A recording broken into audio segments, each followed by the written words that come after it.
Bonjour, j'espère que vous allez bien. Dans cette vidéo d'aujourd'hui, j'aimerais vous encourager à marcher dans l'amour de Christ. Une fois, un disciple a suivi Jésus et lui a posé une question. Seigneur, c'est quoi le plus grand des commandements? Et Christ dit, c'est aimer l'Éternel ton Dieu de tout ton cœur, de toute ta force et de toute ta pensée, et d'aimer ton prochain comme toi-même.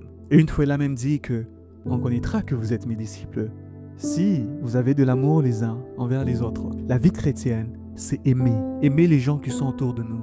Aimer les gens qui sont dans les besoins.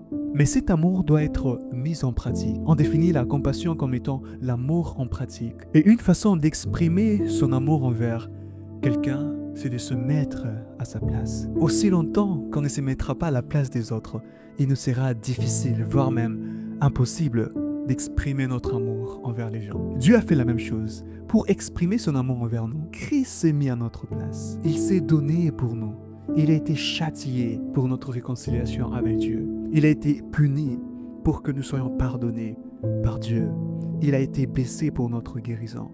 Il a été rejeté par Dieu pour payer le prix qui nous ramène plus près de Dieu. Christ a souffert pour que toi et moi nous puissions avoir la vie. Et Christ s'est donné pour nous. Il s'est mis à notre place. Et c'est comme ça que son amour a été exprimé envers nos vies. Et je crois autour de toi, il y a des gens qui ont besoin de vivre un amour spécial, un amour unique. Et tu es cet instrument que Dieu utilise. Tu es l'instrument où Dieu est en train de déverser son amour pour que son amour se répande aussi aux gens qui t'entourent. Mais si tu ne parviens pas à te mettre à leur place, tu ne sauras pas comment exprimer ton amour. Lorsque tu t'es mis à la place d'un prisonnier, ton amour te pousse à aller les rendre visite, à faire quelque chose. Lorsque tu t'es mis à la place d'un orphelin, ton amour te pousse à subvenir à leurs besoins. Alors je t'encourage à identifier ces gens qui ont besoin d'un soutien. Et si tu as quelque chose qui peut leur aider, mets ton amour en action.